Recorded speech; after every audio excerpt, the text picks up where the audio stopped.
ঈদের দিন বউকে অবশ্যই সালামি দিবেন।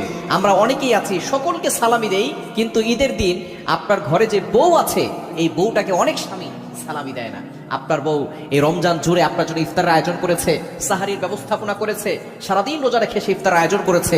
সুতরাং সবচেয়ে বেশি হাদিয়া, সবচেয়ে বেশি ঈদের সালামি তো সেই বউটাকে দেওয়া দরকার। কিন্তু অনেক স্বামীরা আছে সে তার ছোট ছোট অনেককে হাদিয়া দেয়, অনেককে ঈদের বকশিশ দেয়, ঈদের সালামি দেয়, কিন্তু বউকে ঈদের সালামি দেয় না। আপনার বউ আপনার সব কিছু কন্ট্রোল করছে, অর্থাৎ আপনার ঘরটাকে সুন্দর করে পরিষ্কার পরিচ্ছন্ন রাখছে, আপনার জামা কাপড় ধুয়ে দিচ্ছে, আপনার জন্য খাবারের আয়োজন করছে। শুধু তাই নয়, আপনার সন্তানদেরকে লালন পালন করছে। আপনার জন্য এই সারাটা রমজান জুড়ে রোজা রেখে, তিনিও রোজা রেখে আপনার জন্য খাবারের আয়োজন করেছে, সারিতে আপনার জন্য ব্যবস্থাপনা করেছে।